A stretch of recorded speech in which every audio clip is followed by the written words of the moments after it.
Westminster chimes going off. I hear the bells. Isn't that a song? I'm glad you guys can make it in this lovely, lovely fall afternoon, evening. Just wonderful, isn't it? So pretty. How's everybody doing on their samplers? You're giggling. Yeah, getting yours on tonight.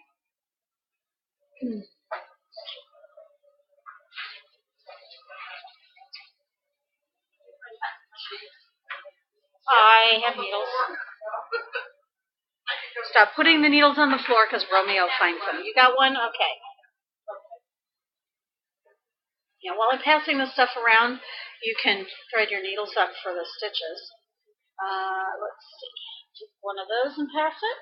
Take one down and pass it down. Yeah. And the sheets. Get there. Oh, that's a lot. Yeah. I got all the needles on. Oh, yeah, I felt inspired. That's really cool.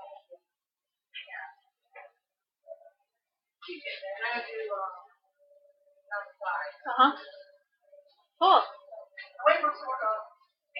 Yes, you're going to get them shortly. That's one of those.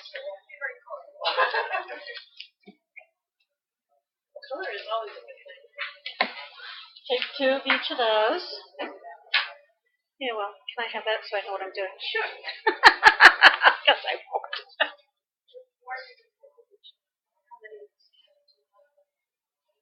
You only need one. Two of what's going around now. Two are sisters. They're on Calico, and then one's on black.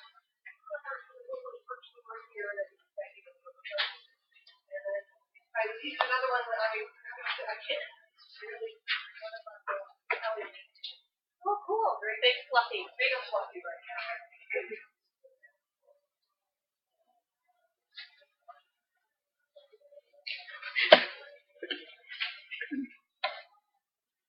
Sorry.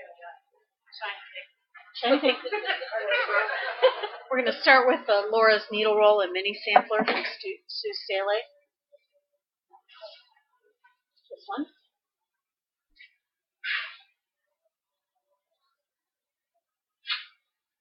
And inside, band 3. You see right here. It's right underneath the alphabet. And it's the top diagram, the plate stitch. Plait, as in plaiting your hair. It's meant to look like a braid. And it will when you put it on your sampler. It's stitched over 4 vertical threads. In other words, the vertical, remember, up and down. And it crosses over 2 threads at a time. So if you look at the legs aren't even.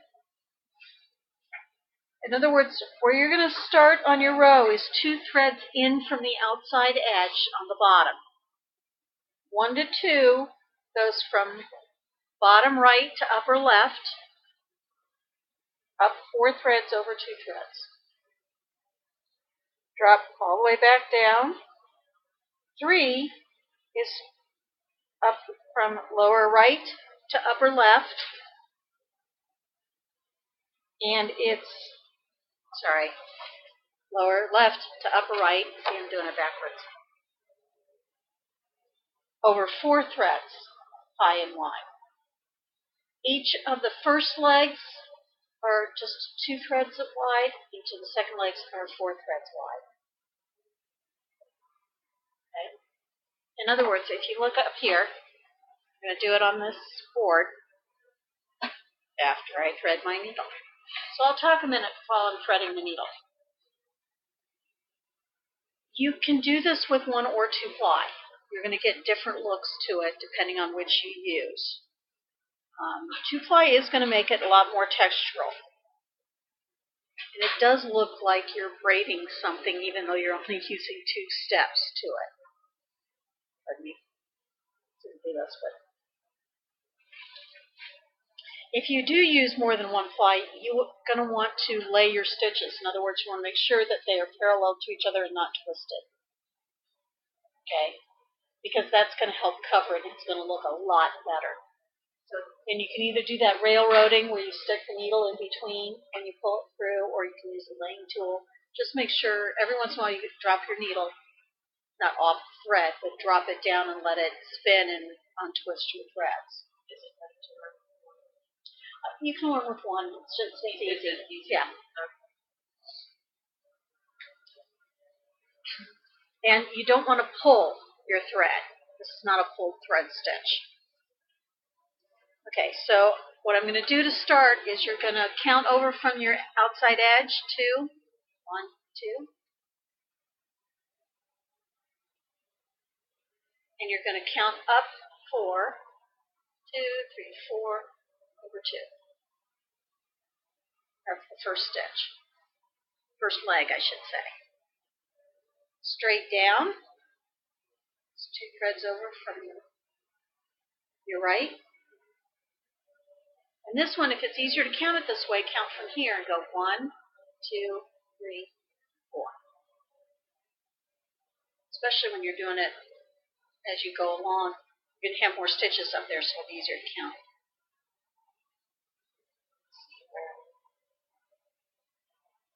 Straight down. See how that one's not as wide?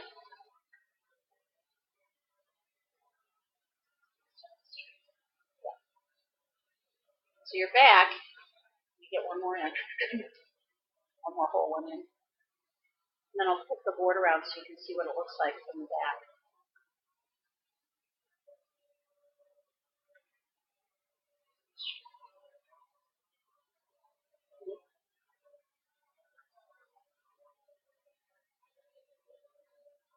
That's what your back looks like.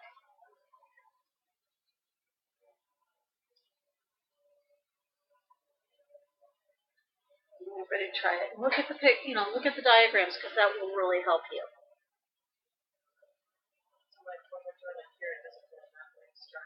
No. Yeah. Yeah. When you're doing on your sampler, if you're starting at the end of the row, count in 2 threads and start up.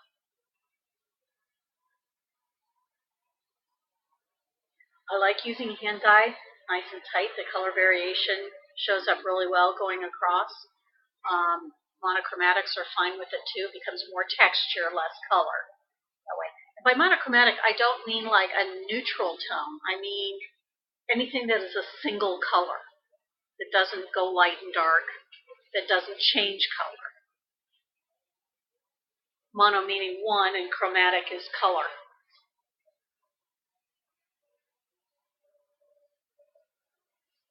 If you want some variation, even with a monochromatic, if you use a silk thread reflects light differently than the DMC. It's all right. And as you change direction with the silk thread, it's going to reflect the light differently. So you're going to get alterations with it.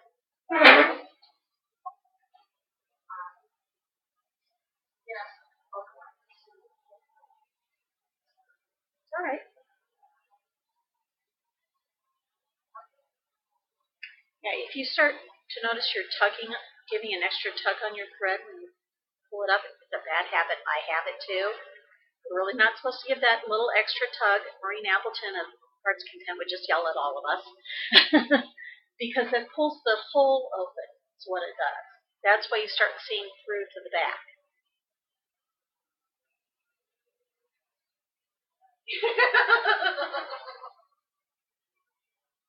And you can do this either with the push-poke method, you can do it with the sewing method too.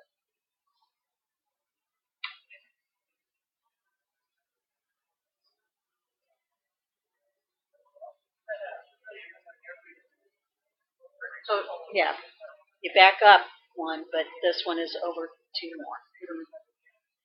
Yeah. In other words, you always back up, but this one is always over 2 more. It's easier to count it. No. It makes a really nice border row too. You know, if you want something that a border underneath or around something specific. If you're doing it around something, you can do a 90-degree angle on it, you know, and work it down or work it up.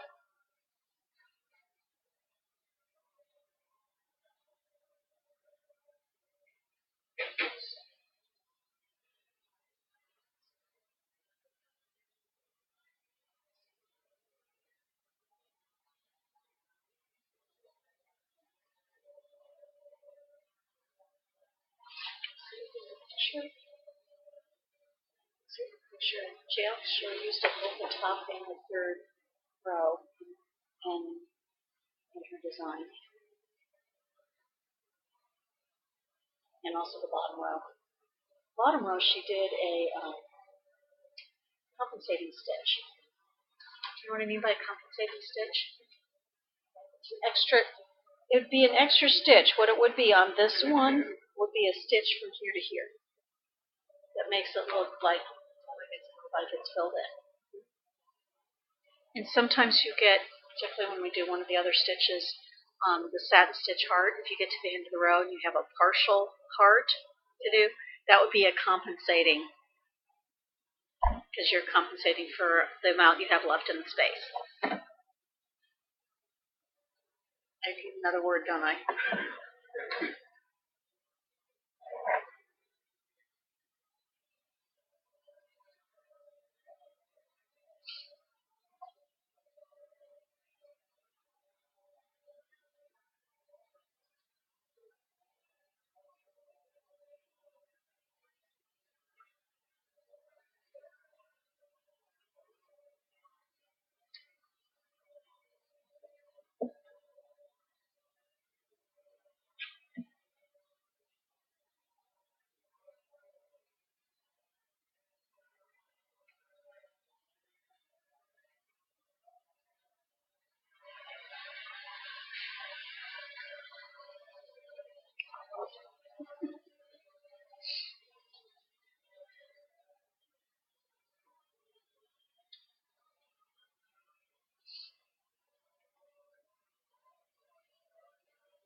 That's it. We're doing that. No, it's not. The diagram, you know, for on the pattern looks a lot harder than it actually really is.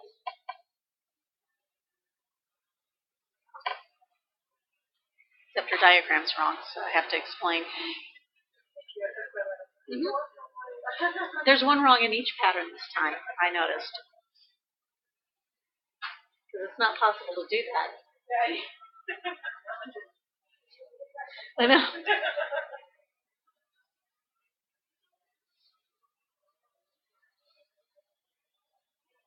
It's really nice. She did this She shows how to do a needle roll on the back and what you need to, threads you need to take out in order to do that particular needle roll and how to do finishing. So you have a finishing idea for other things on the back of this one as well.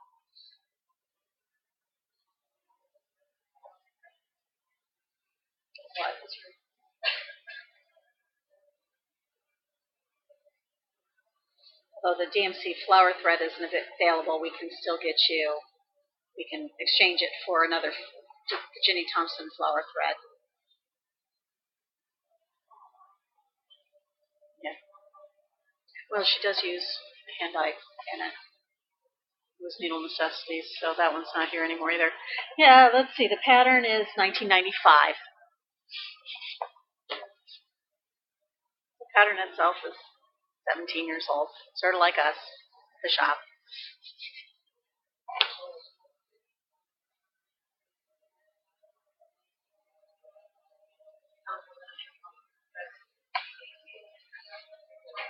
I think the oldest pattern I have is 79 that I personally own.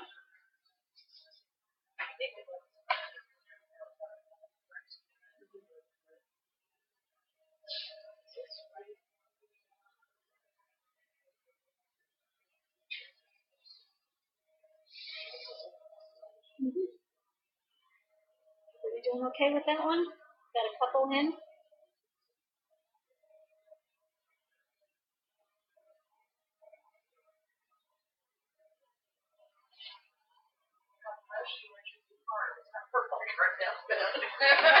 No, it's a welcome, and thank you for coming, and enjoy yourself, and see you later. Have you ever read some of those antique samples? Oh, yeah. Really maudlin. Yeah. Oh, man. I really like the sample, and then I read the verse. There's one when I am dead and gone, and something rotting in my grave, and I'm like, great. Yeah. You remember me? That I do a lot, though.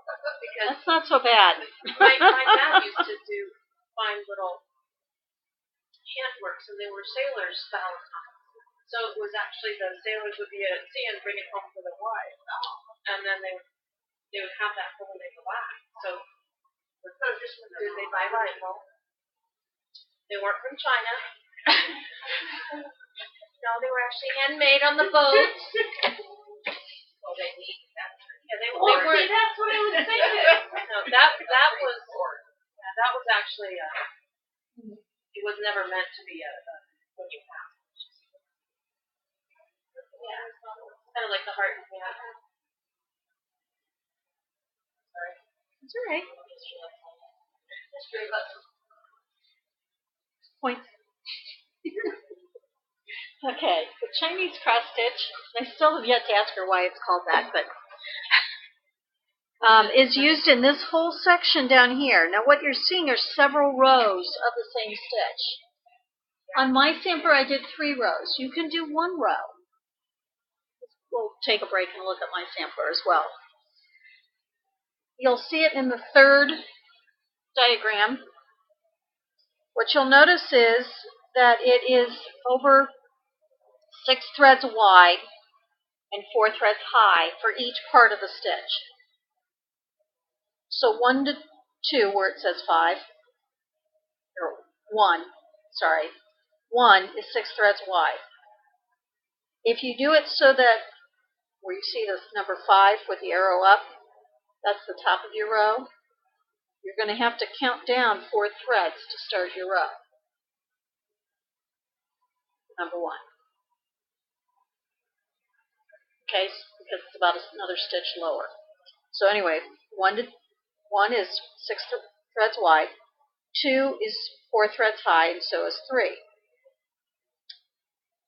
When you're looking to see how to do it, when you go from when you go to start number 2, it's 2 threads down and 2 threads over from where you started number 1. And 3 is another 2 threads over. So there's 2 threads in between.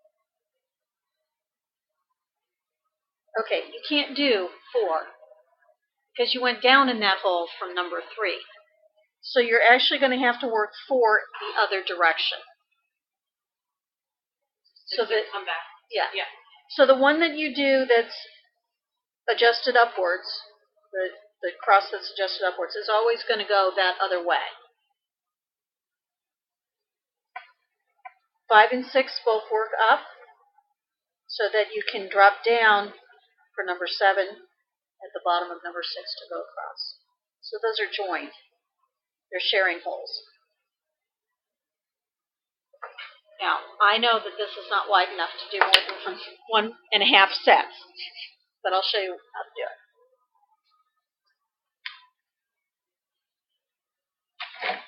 Just once more, you've got to drop down 4 threads. 1, 2, 3, 4. 1, 2, 3, 4. Here. See, I can't quite work it.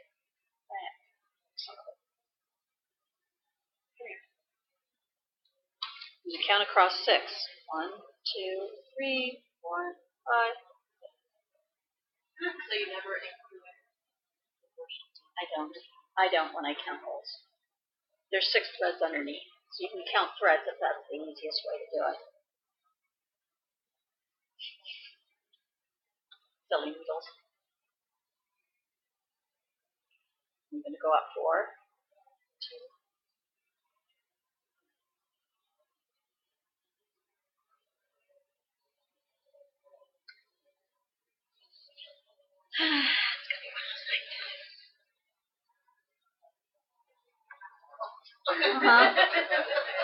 The needle has a mind of its own. Okay, so if I were to do what she does with number 4, I'd come back out here, right? What happened? Yeah. So you have to go underneath. 1, 2, 3, 4, 5. Pretend this is 6. Okay. And then this one shares the hole.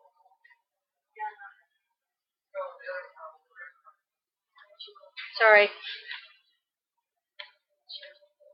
Because I'm looking at the back. And it went across on the back. Now we do it.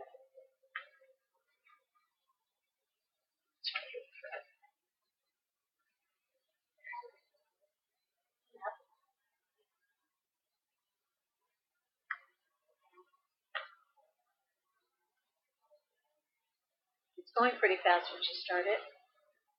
And then your other horizontal is going to start here, go this way. And this one, which your hole would be here, would join with this one. It's really over here.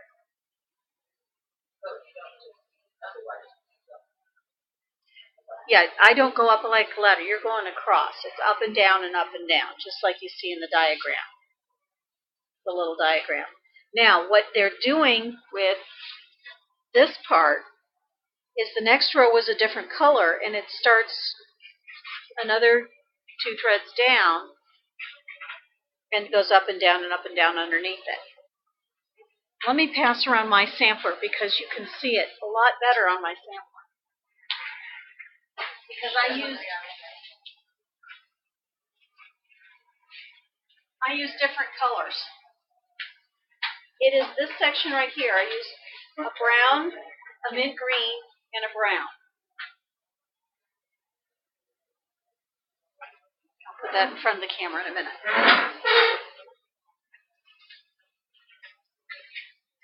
Looks like water.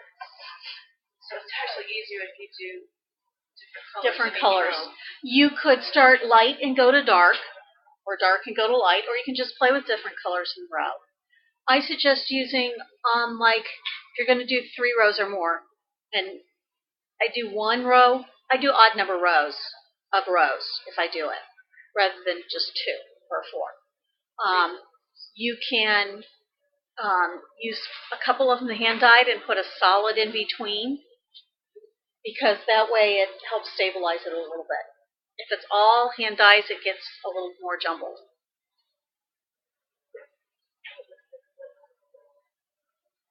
The strobe effect on television. Yeah. This is I'll send your stuff around. This is the Chinese cross, and this one. on, Lynn. It's all right. I'll show you the first stitch of the break.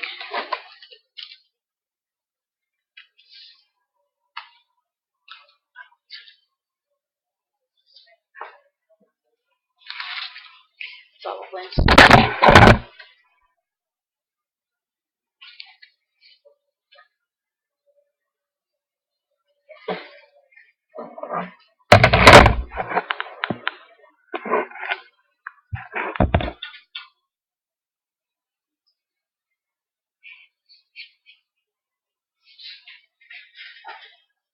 I know we'll pick it up and off.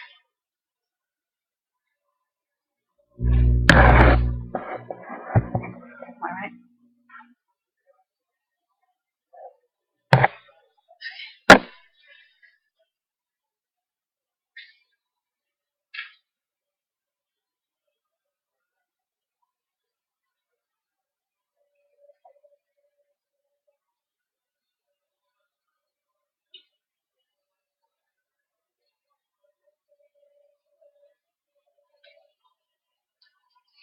The other thing we're discussing, Lynn, because Amy Brooken is coming to teach a class here on Saturday, December 1st, which is the first Saturday of the month of December, we are going to have Sampler Club in the morning from 10 a.m. to noon. That way, you can go get something to eat if you're staying for her class, or however you want to do it. I will have the kit ready tomorrow for her class. Yep.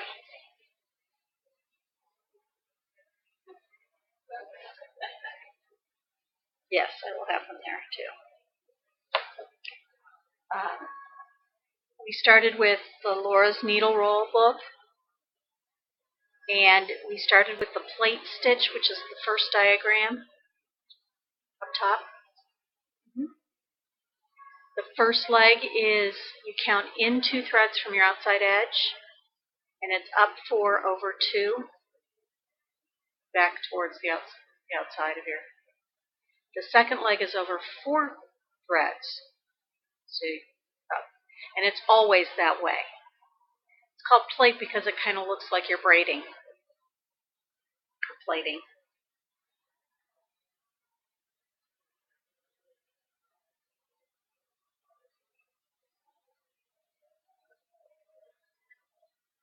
And there's a diagramming issue with the Chinese cross stitch in there. If you look at the diagram, 1 is over 6 threads horizontally, 2 is up 4 threads vertically, 3 is up 4 threads vertically, 4, if you come back out that same hole you just went in, your thread will come out. So you have to go over to the opposite side 6 threads and come back. And you'll always have to do that on that upper one. And it does go up and down across the row. What it looks like if you look at the chart itself, which for the whole piece, she's done, I think, 7 or 10 rows of it on the chart.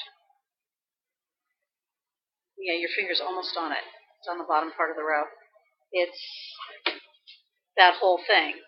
So she's used different colors in each row.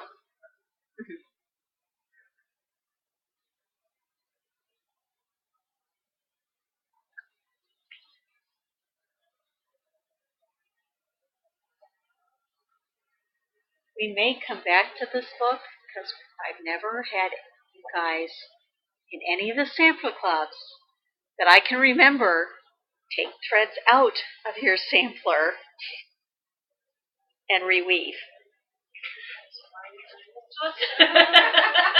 Because you don't have to do it on your sampler, but you might want to try it.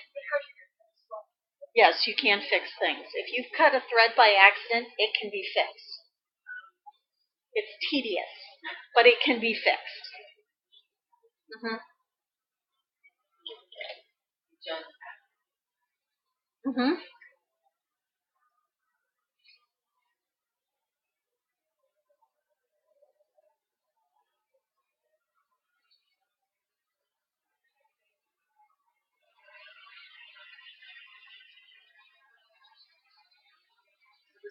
Anybody on?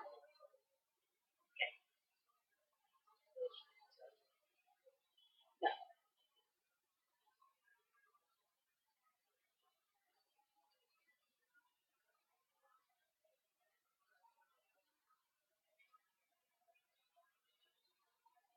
It's nice if you have like an area you really want to fill in because it's a fairly quick stitch. You can do a couple rows of it and it goes pretty fast. You can do it all with one color. If you do it all with one color, I would suggest doing it as a white work area on your piece and have it just be texture in that area. It'll be really pretty.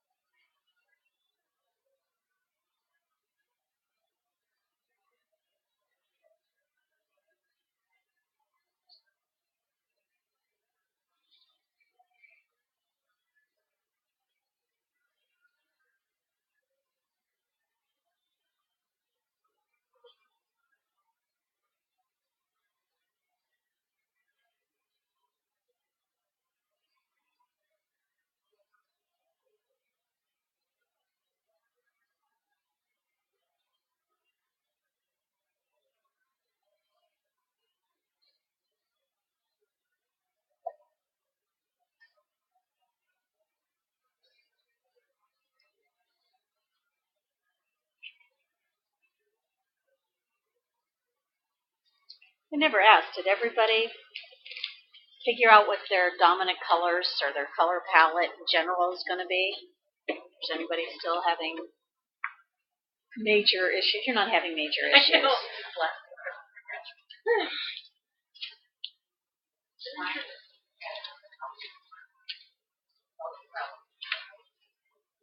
Mm-hmm. Yeah.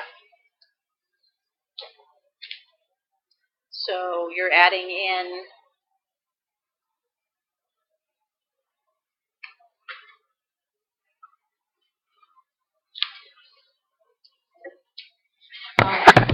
email this to you after camp. You don't need it. My publisher program won't print. It says I don't know. I'll tell you what it says. I can't remember. My Word will print, but nobody's home.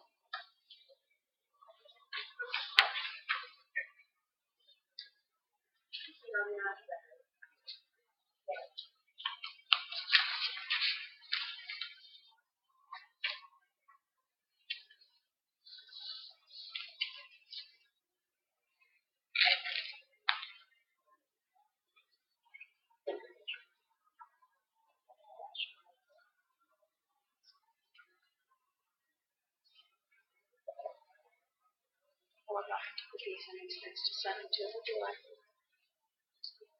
do? I need more. I've run out now. Well, not mine.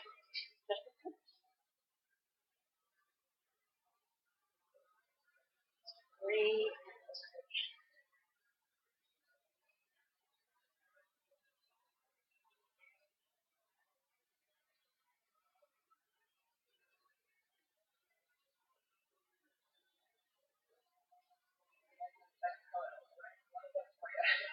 Yeah. Yeah.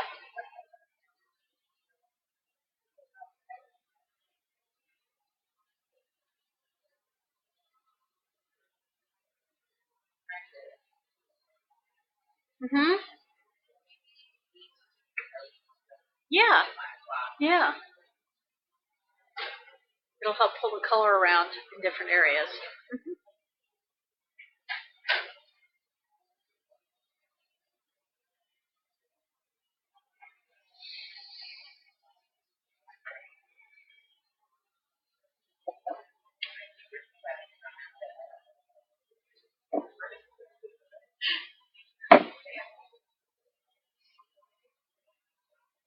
It's evolving.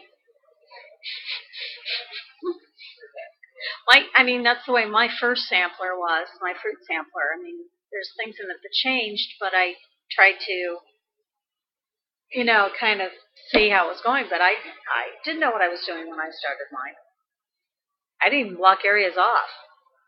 I had the top block off because I knew I wanted my. Not I meant to bring it, but try to bring it next time. There's about the top quarter of it is a big fruit basket at the top on the top of it, and he knew that was going to take a bunch of room.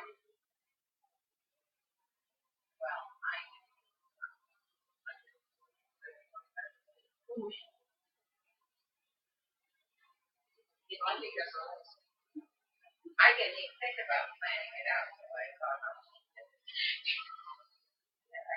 oh my gosh.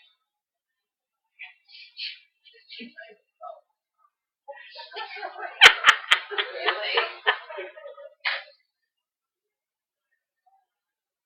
I didn't even know you first.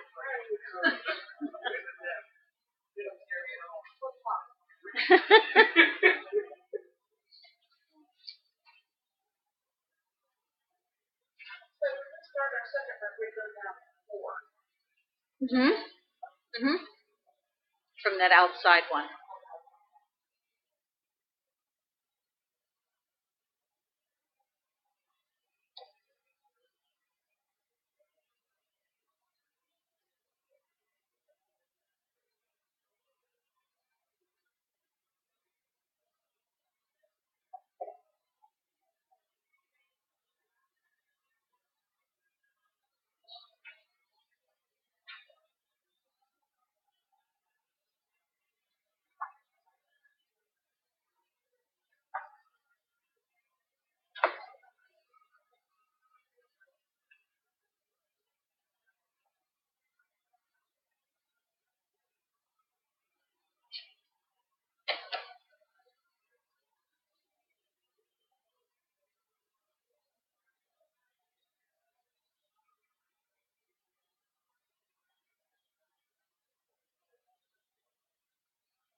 Mm-hmm.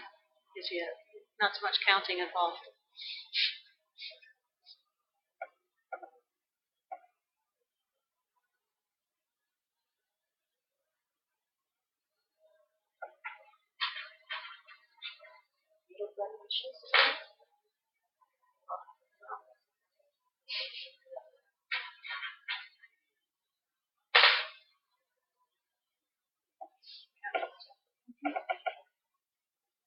My favorite is to not towel or something thicker that I've gone through 3 or 4 times.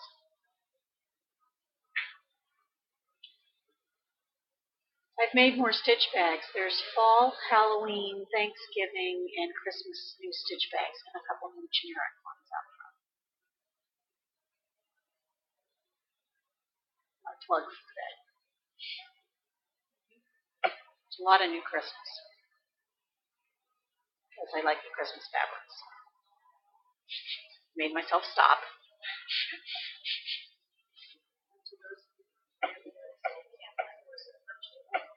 Is anyone here?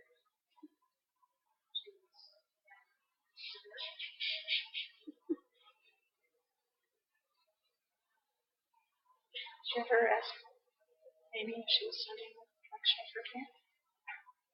Okay. It's okay.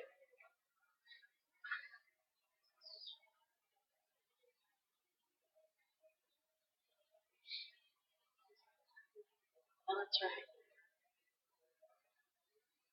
So the answer is probably.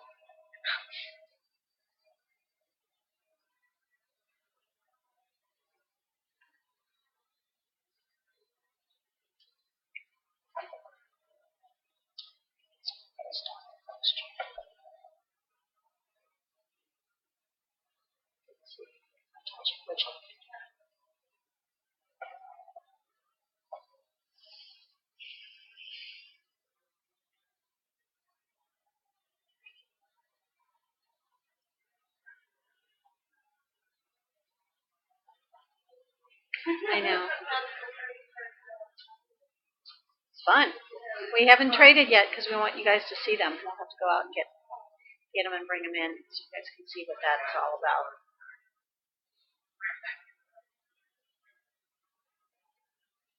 You know.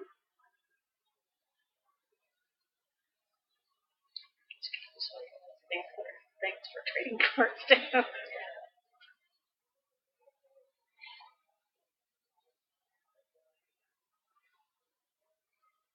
Okay, is everybody ready?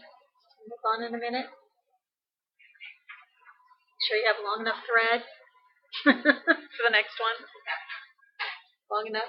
You can do this with a single ply if you have a single ply in your needle.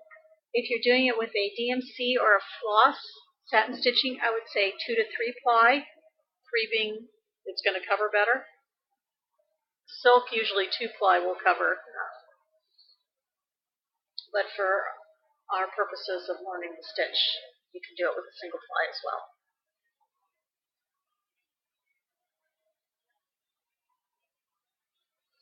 And this is in the other leaflet, which is from Betsy Foster of Elizabeth's Designs. This is her welcome sampler. A lot of fun stitches in it. And if you're doing the gardening, this should give you some ideas that you can use for some motifs. Or even if you're not doing gardening, it might have some ideas for some motifs. Some different flowers.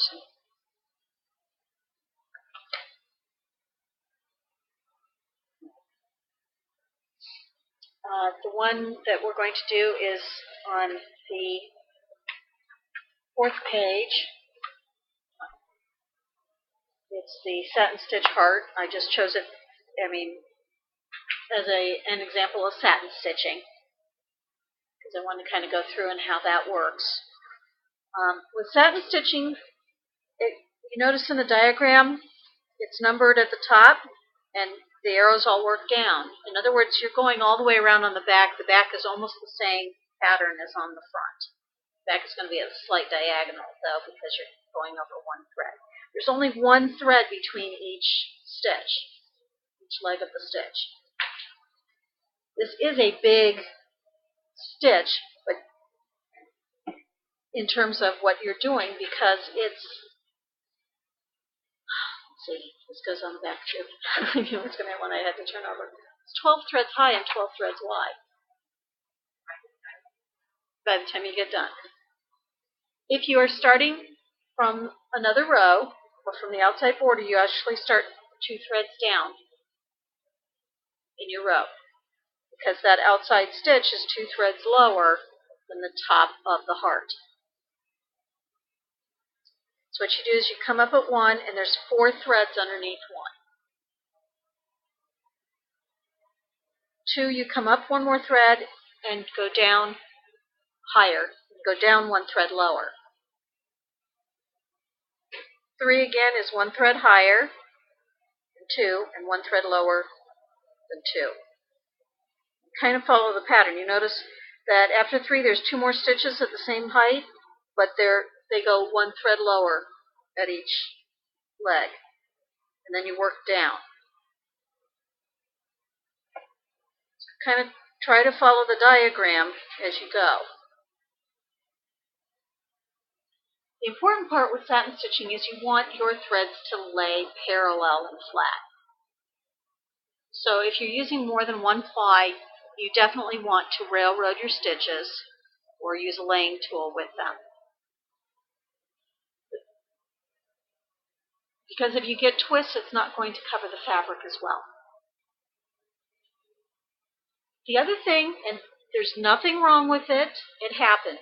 Sometimes in linen, you get a fat thread or a skinny thread, and it doesn't cover as well. That's just part of the linen.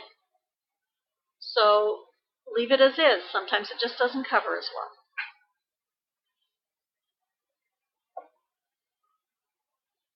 The other thing you don't want to do is pull on your thread. You do not want to squish it down. You don't want to open up the holes.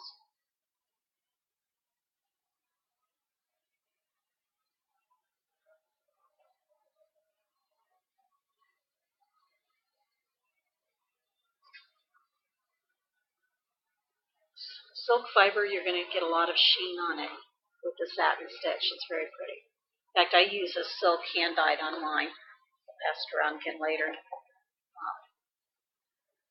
Sometimes the hand-dyeds look a little weird, especially with hearts. With other satin stitches, maybe not so much, but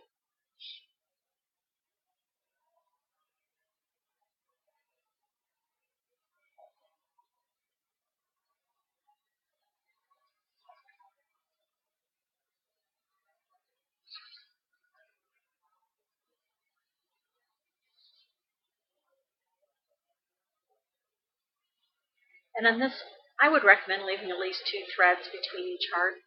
You can leave more if you want. If you back them up next to each other, start 1 thread over, and do the same stitch as you started with number 1. It'll be the same as your last leg. You could do that, and you could flip them upside down to do a second row and get it really pretty. I've also seen hearts done so that on a second row you can fit them inside. So you have hearts that go like this, and then the heart, and then another heart. So it looks like a 4-leaf clover.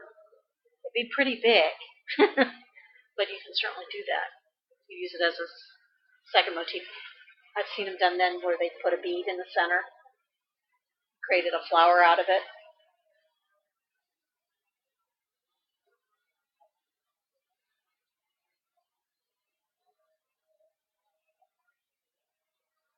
Put a sideways one and put a triangle after it, make a fish.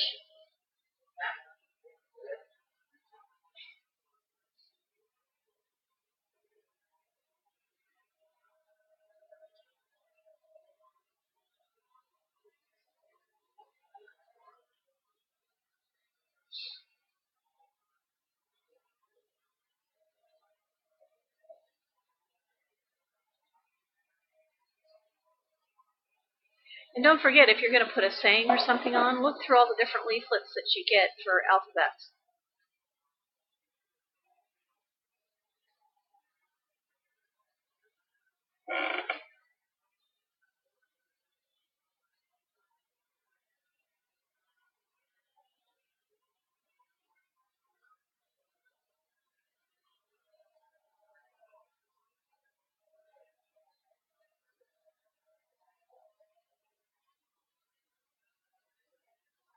This is one that satin stitch I've tried with doing it as a sewing method.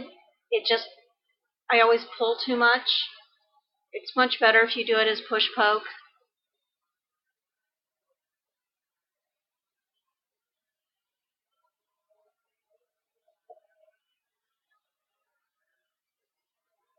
You're the quietest sampler group I have ever had. It's okay. It's also in the evening, so I understand. And we'll see how we are on that Monday morning or Saturday morning. Especially with Amy coming. Yeah. Hot. Yeah.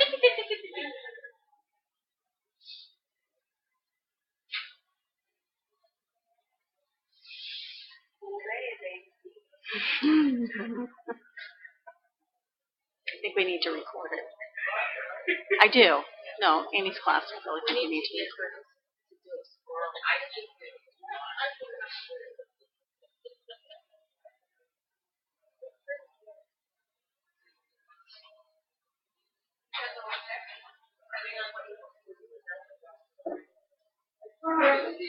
If you are done with your satin stitch heart, you may get up and walk for a few minutes. When you are done with your satin stitch heart, you may get up and walk for a few minutes. Whenever somebody is done, get up and walk for a few minutes. Been sitting for an hour. Yes?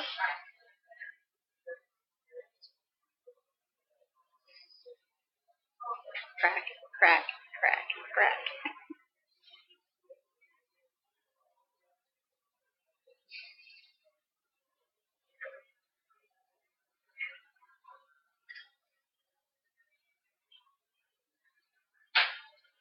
Well, and apparently I cannot count.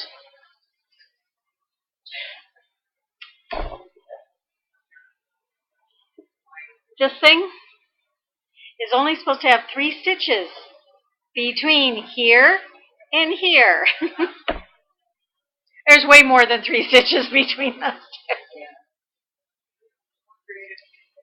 Yeah, I will not be ripping out all of this.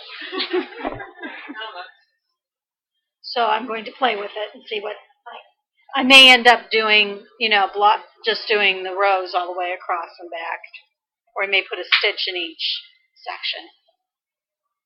I could put a satin stitch heart in each section. I start doing this one with. Oops. And she went, well, that wasn't what I planned. No. No, I'll have to rearrange my plan. I don't remember hearing the word oops. Yeah.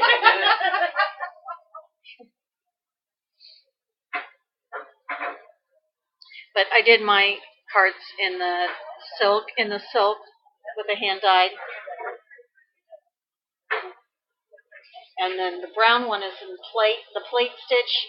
I used a wildflowers thread, so it's a hand dyed, but it's a single ply and it's a little more rounded, remember, than floss is. And then these two we haven't done yet.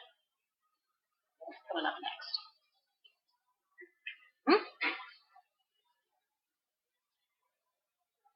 I did 4 threads in between my hearts instead of 2. Yeah, this love of mine is right in the middle of the heart. Oh, yeah. That's just the way it is, yeah. Plus you're using a single ply, and a 2-ply might cover it better. Yeah. And with floss, I'd probably use 3-ply on satin stitch, because it does cover a whole lot better. Mm-hmm. Oh, that's good. Well, Yeah. But I was afraid that it's from like they really had. Huh? Mm-hmm. You just have to think it's set off one. And the diagram's pretty good for that, the double herringbone. I was going to do that, and I thought, oh, we've done 2 herringbones already. I think I'll leave some time in between. We can always come back to it. But yeah, she has a lot of nice stitches in here, so I can play with stuff. Mm-hmm. I have to choose the one where she made a mistake. You'll see. Coming up. Okay, who hasn't gotten up and walked yet? Okay. Doing my job as a teacher. Huh? Yes? Come up now. Oh, sure.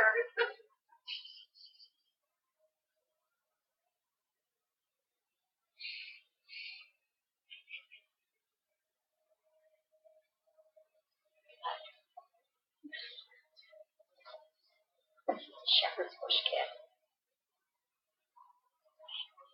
So looking through all my fabrics and I went, oh, I know what I can use.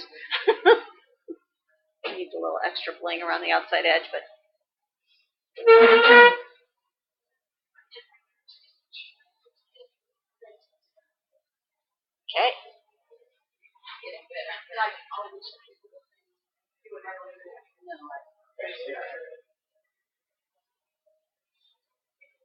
I made myself a Tinkerbell bag. And I made myself a chocolate bag for my chocolate sampler stuff. This is the fabric that is, I'm doing this as a wall hanging rather than framing it. That's the fabric that's going on there.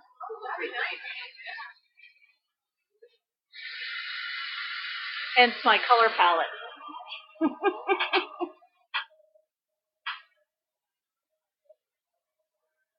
Anytime.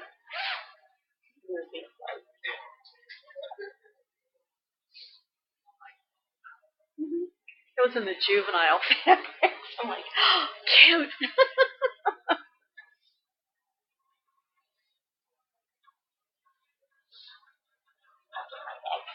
You guys don't want stitch bags, won't you? The large ones are 25, and the small ones are 15.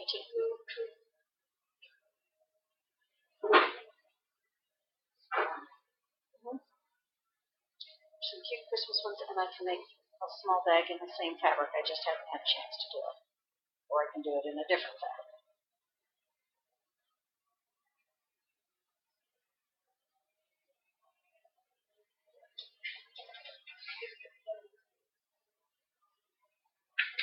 Is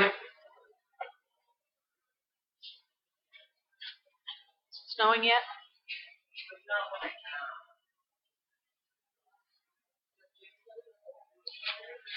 Yeah. Jim's just way too excited about winter weather.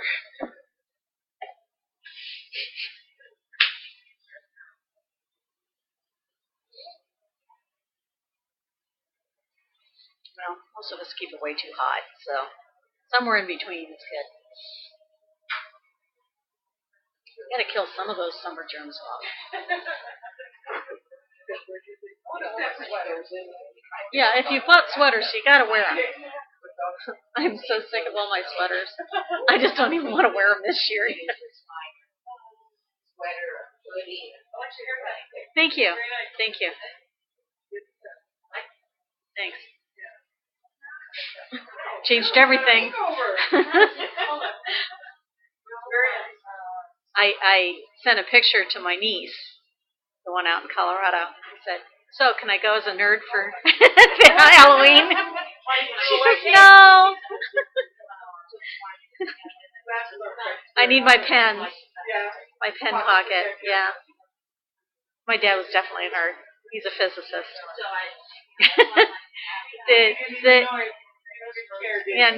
The actor Anthony Edwards back in Revenge of the Nerds, the blonde, was a dead ringer for my father.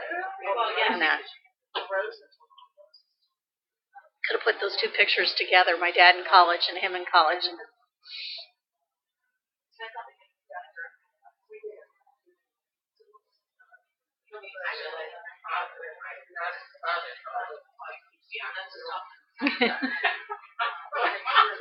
That's too funny. Too bad it isn't. It'd be way better. No.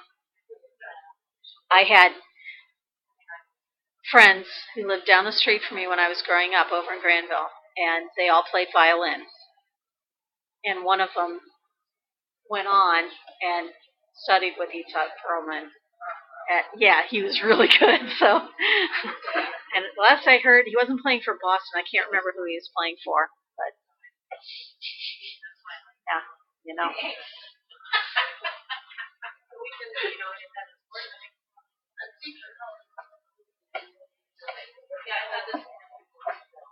Richard Marshall.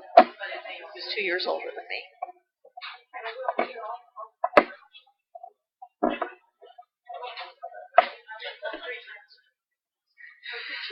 And then I made her go to my house.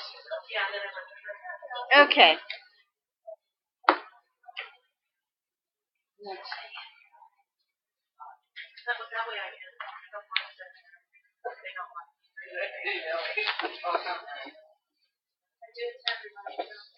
Isn't that right?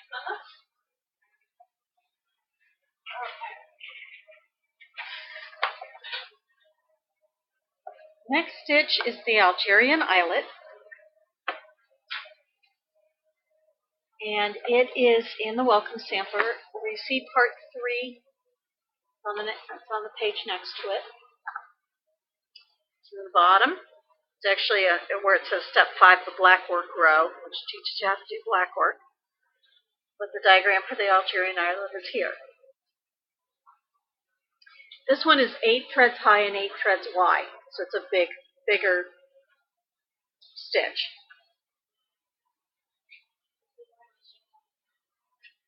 I'm watching that too.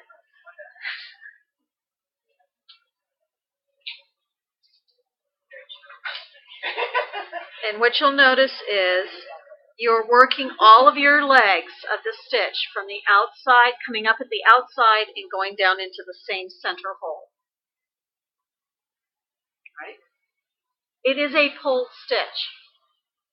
Now, for the 3 of you who have been in my class before, when do you pull on your thread? When you come up from the back, not when you go down. Only pull when you come up. The reason for that is you're coming up on the outside. You want to pull that hole open, not pull the leg that way. So you always pull on a pulled thread stitch when you come up from the back. This will be a test. I'll ask it every single time. And I want you guys to get faster than them. Not yet, but by the end of the class, end of the thing. When do you pull on a pulled thread stitch? When you come up. Okay. Not when you go down. I like it. It's pulling your pants up. Yeah. And when you pull your pants up. Pants up. Because somebody else would be doing it the other way. Okay. So, and you don't yank on it. You pull gently. What you're going to do is each time you pull up on the outside, it's going to open it towards that outside edge. You won't notice it as much until you get the first half done and start working on the second half. So you start pulling the other direction. The other thing you have to watch when you're pulling on this, excuse me, is we all have a dominant side. So you always want to pull away from the hole. And it's harder to do that when you're going, it's always easier on one side. But you want to try to do it so it's even all the way around. I recommend that before you do it on your sampler, do a couple on your practice piece. Because it'll get your mind and your hand used to doing it. I recommend that for all your stitches, actually, but in particular the pulled thread work. So each leg of this is 4 threads long, I should say. You're working 2 threads apart each time. And you do start with the center. Now, in saying that, on your sampler, if you're starting and you're going clockwise on the stitch, and you go down here, do you want to pull it this way? You want to pull this leg this way, right? Because you've gone down and you want to go this direction. When I'm doing eyelets on my sampler, I work my row this way. Oh, okay. The opposite way I work my other rows. I work it from right to left instead of left to right. Does that make sense? Because then you're always pulling away from the hole. Do these connect when you're doing them? You can. You can connect it or you can leave space. It doesn't matter. When you go to end off, you're going to slide your stitches underneath them on the back. Try not to, because you never want to go across that hole because your thread will show. So try doing a couple.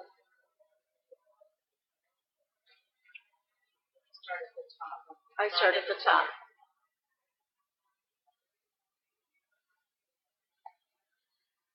I can't do a pulled thread on this. It doesn't pull. I've tried.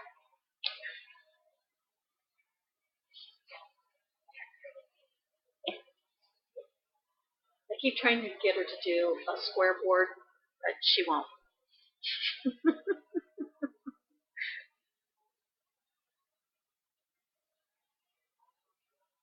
I know somebody who used to teach it, and they took the weaving strips. In fact, we had one. I don't know if you still have it, that you do for the bottoms of chairs. You know, the webbing, and they did a big thing so that you could learn to stitch on it. But it's so hard to hold. Uh-huh.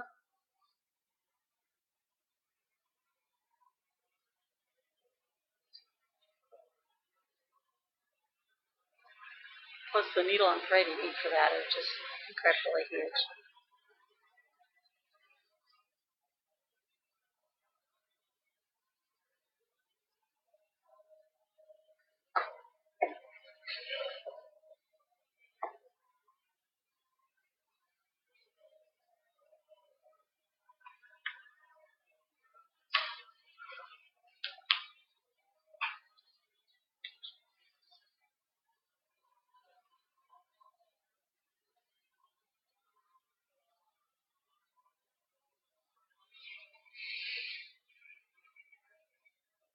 Tomorrow night, seasonal. Jenny has to be here tomorrow night. Get them on the back.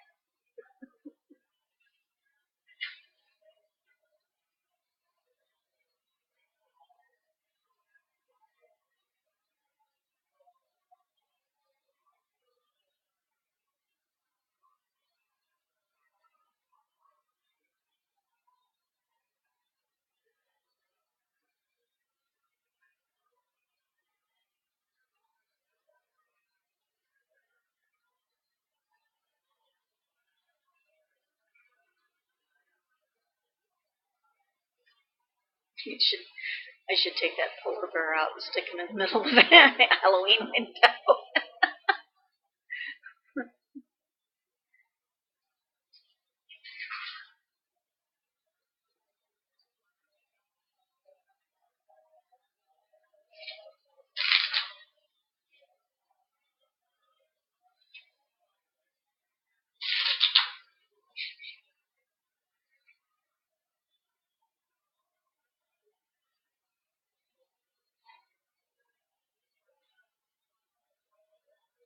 The other thing with the Algerian eyelets is that it will be easier to do them on your sampler where your sampler is pulled tight because the tension will be even. It's probably not too bad in the hoop or in a Q-snap, but doing them in hand, you can never quite get it as even as you want. Mm-hmm.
Your outside legs to either side.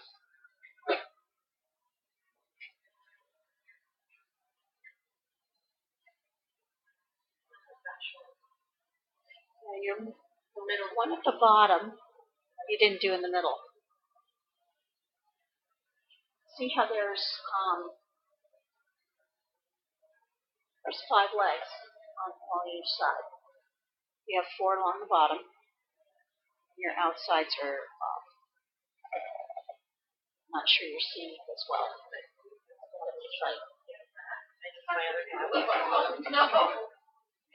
We'll sit and I'll show you each stitch on the fabric, and then you can do it on the fabric next to it.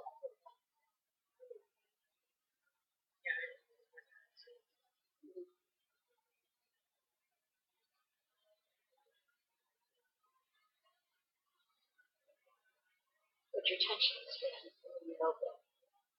Yeah, that's good.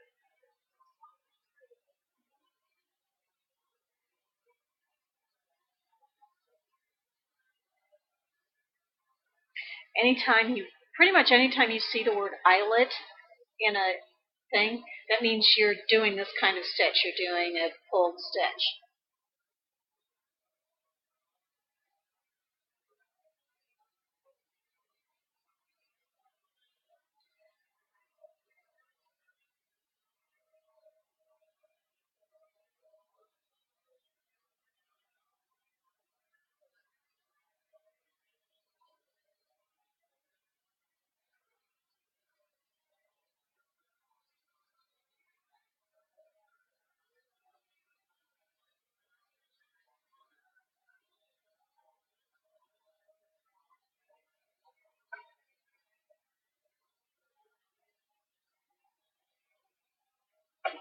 The other thing you're going to notice, if you're using a dark color of thread on a light color fabric, you're going to be able to see some of the threads go from stitch to stitch.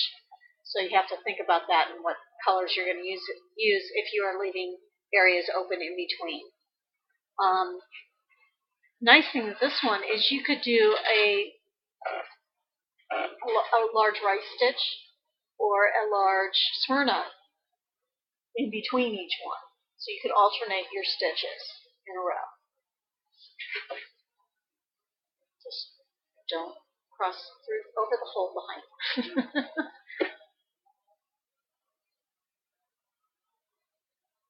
I tend to often put a bead or put something in between too.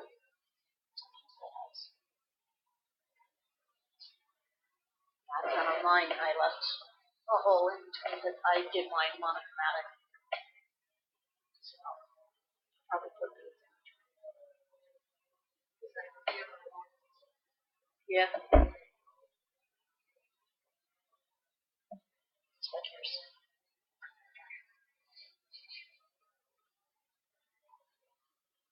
Got lots of motifs or lots of things to put on about chocolate.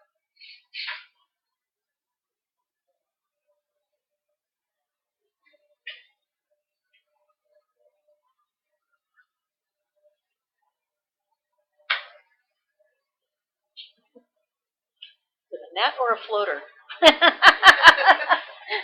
So there are times I want to do that and there's nothing there.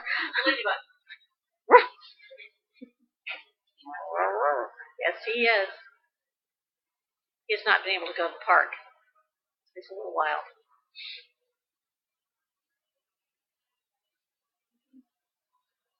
Yes, but he's going to doggy daycare at the end of the week. So he'll be with other dogs for like 10, 12 hours a day. 10 hours a day. And then Kit gets him.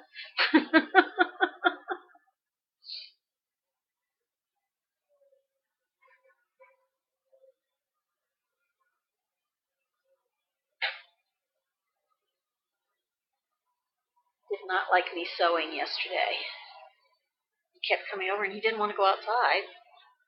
But he kept bugging me. So I finally sat down on the sofa and he crawled up on me and went to sleep. And I'm like, well, okay. But you can go to sleep without me.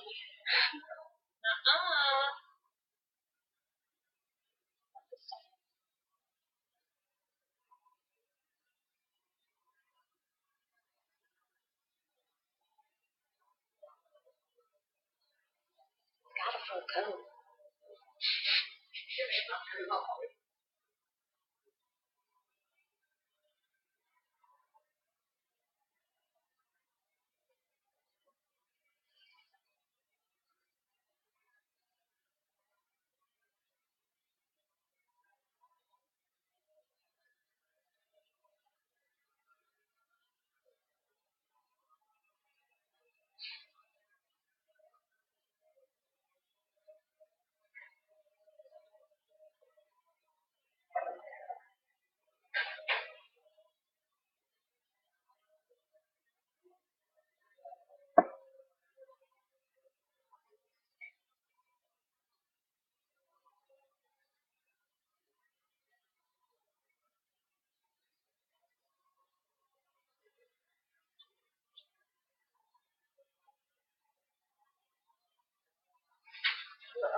each leg is 2 threads apart. Square.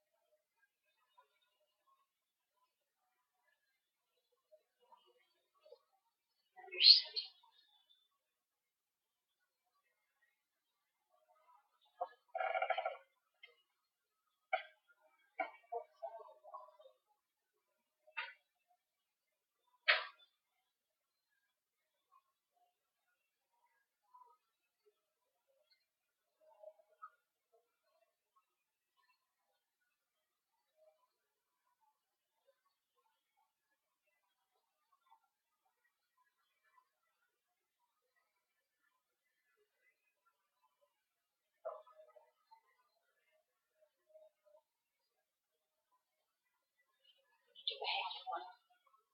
Actually.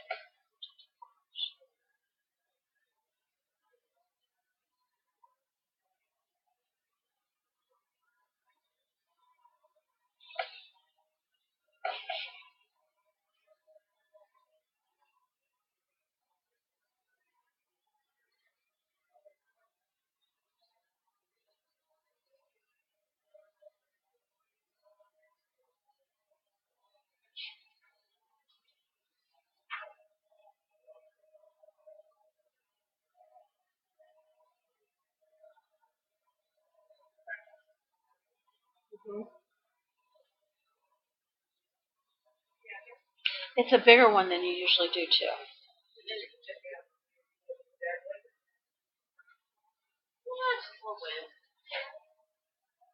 Breeze.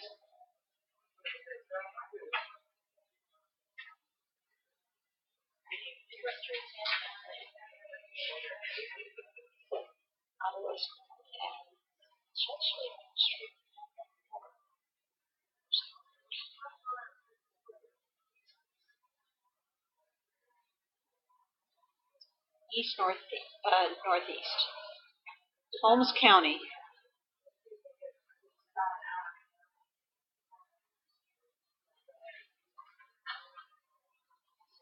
They're not forecasting for where it's going.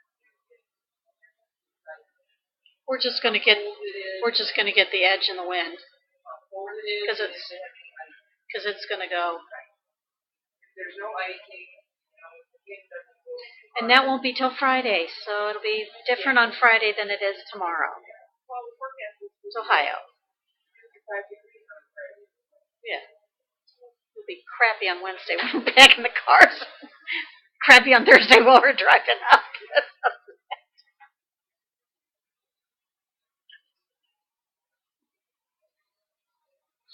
All right, let's go ahead and do the half rows. So switch your thinking. You're not going down in the middle anymore. And it's a smaller stitch. She calls it a road stitch. I'm calling it a half rhodes. For me, a rhodes goes all the way around. Okay? This is a half rhodes. This is on the inside of the back cover.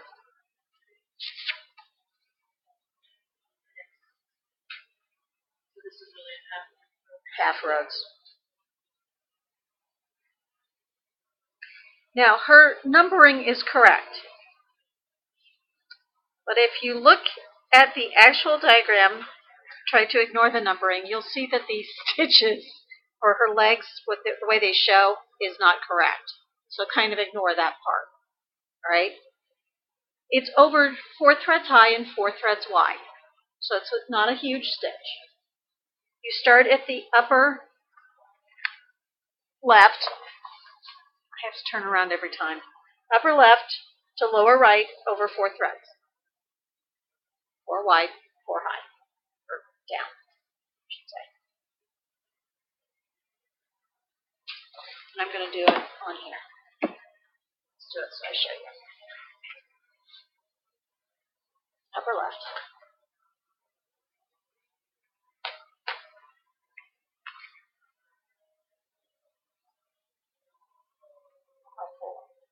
Yeah.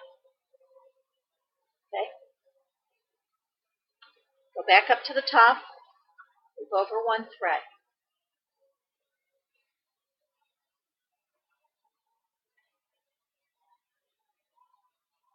Come down to the bottom, and you're coming in one thread.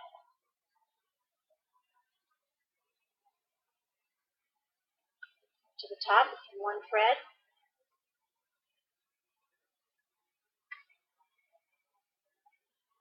Scallop. Then bottom in one thread. This one would be a vertical thread. To the top, one more. Down, one more. Last leg.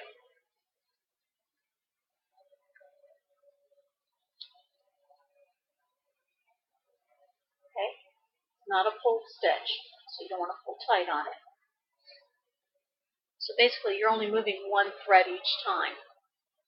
So it kind of looks like you're doing like this. Yeah.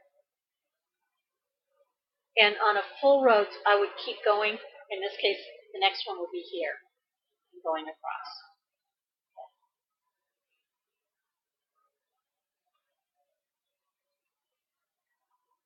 As you can see, it's pretty with the hand dyed. On yours, you're going to get more thread in this area. I mean, it's going to puff up more in this area than it does on this board. Generally, I do use 2-ply with it, but you can use 1-ply. You'll have totally different effects with 2-ply than you do with 1.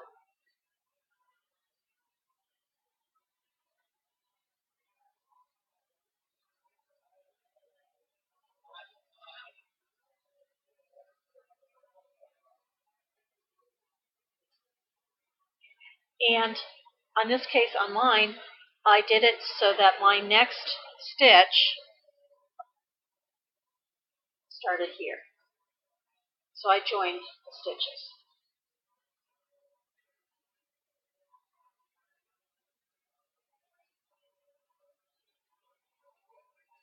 Yeah, they are. You can make them bigger, but remember it's a squared stitch, so whatever wide or high you want it, it has to be the same width. So you can make them 6 by 6, 8 by 8.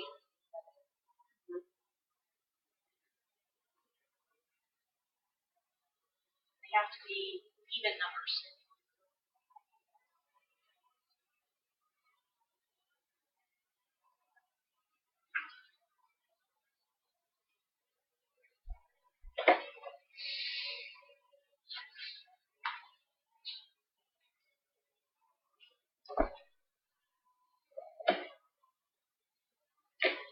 While you're doing that, you can think about them. Do you have any questions on types of fibers that are easier to use, don't want to use, need help using?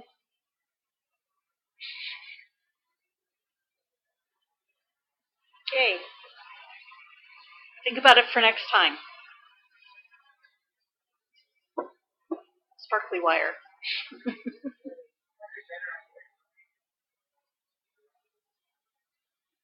Oh yeah, on the big.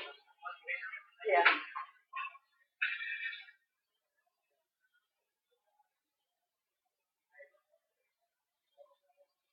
You will probably find it in someone else's diagram bigger as well.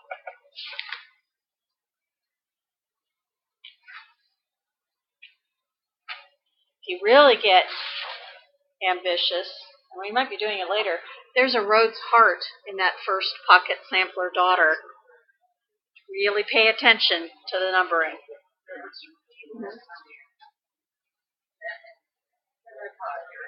And she's got a half Rhodes that's tied in there too.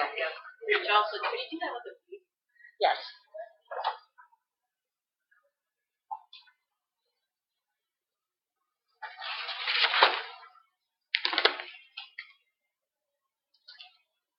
Oh, did I put the wrong book. I knew I put the wrong book on your list. You're going to have to change on your next leaflets. I'll change these. You're not getting the Alpine Garden next time. Not next time, no.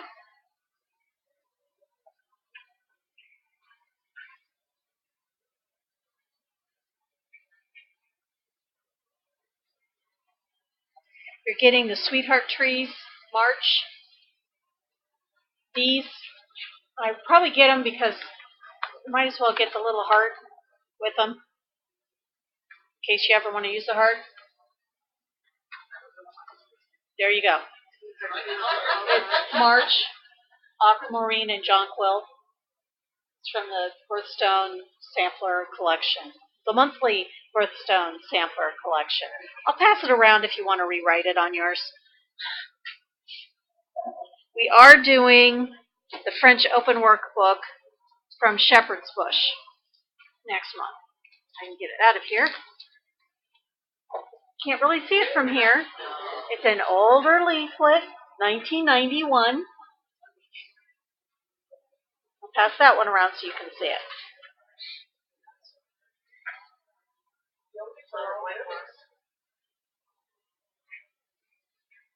So check these and see if you've got them in your stash.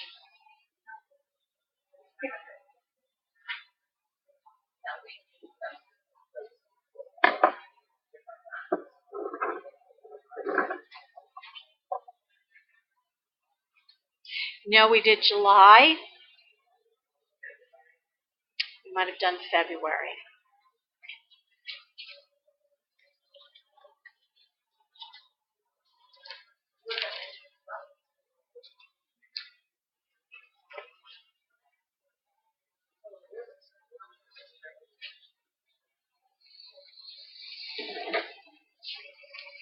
Now we still need to do show and tell. So whenever you come to a point, feel sort of like a teacher.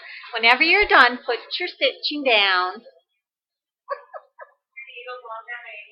Yeah. Park your needle back there, right?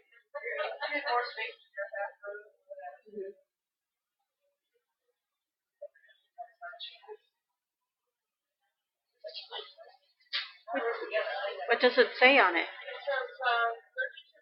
Must be yours. That's what you're using. Honey, that's what you're using on her piece.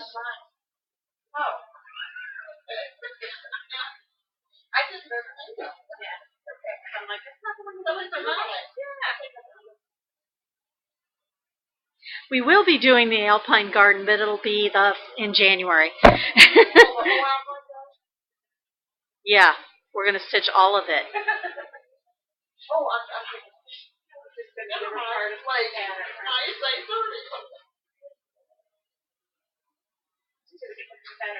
No, yeah, I'm going to get one pattern and cut it up, and you each get a part. Because it'll be cheaper.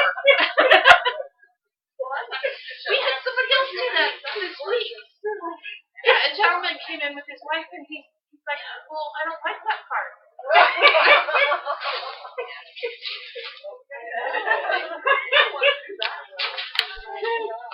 So it kind of looks like an hourglass. Mm-hmm. Okay.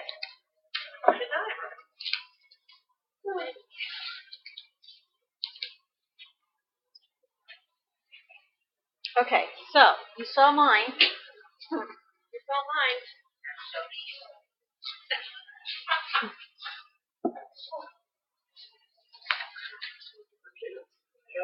Yeah. People scare me.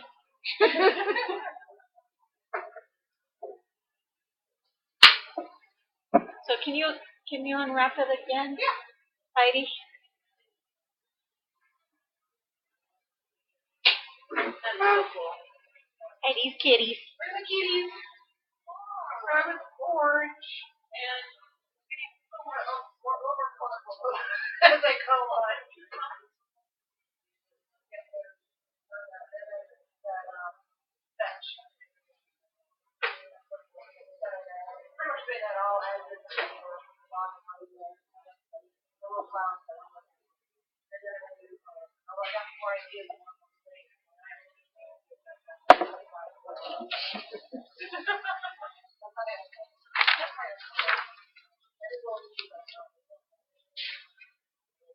Mm-hmm.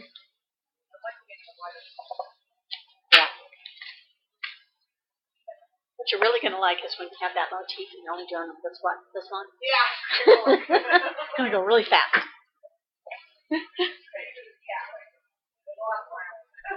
Yeah. All right. Nancy. Uh-huh.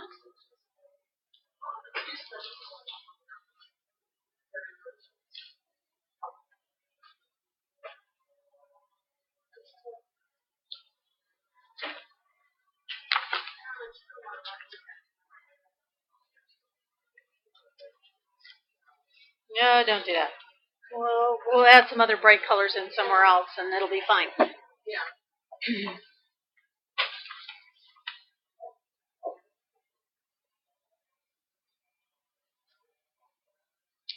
So pretty.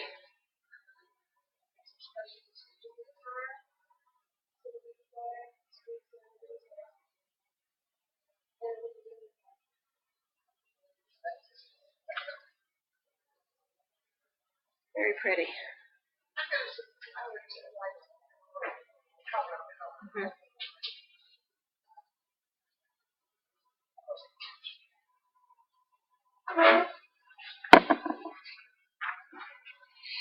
Margie. It's turning out so pretty.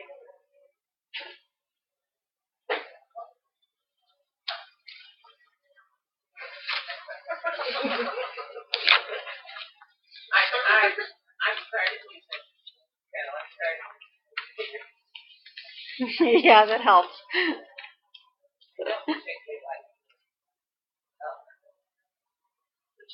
No, it's fine.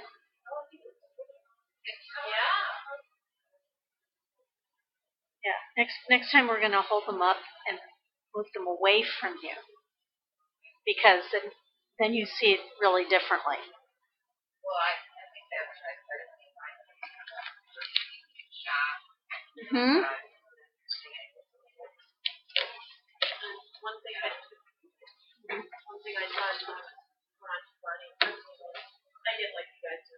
And Jenny holds it up. Well, I don't have Jenny, so I held it in the mirror the other day. I've done one, and I was like, oh, Yeah, look at it backwards. Look at it in the mirror, and then you can see what other people see. It made it a lot better.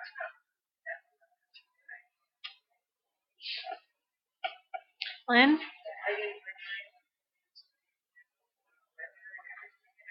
This morning, is it? I put it on my very long scroll. Okay, you didn't want it to sail away. Okay, fine. I've been working on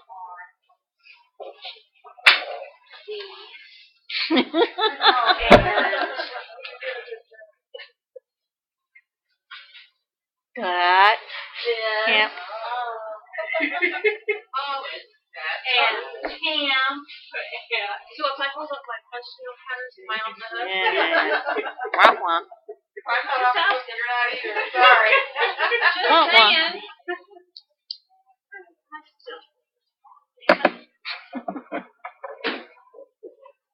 Well, you have a long time now. You have more than just the month till the next class, because it's the end of October. You have till the 1st of December, so you have a lot of time to do it. You have an extra week. It's beyond my control.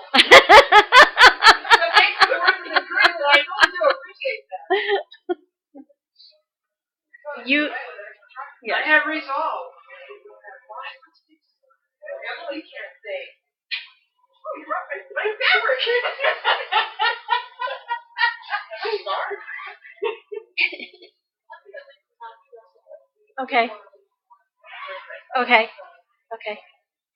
That's fine. Leave them right there. Next class, December 1st, 10 a.m. to noon. And I have everything here, so I will be sending out probably Wednesday morning to Barb and Donna and Pam. And Pam is getting both months in the same Sunday.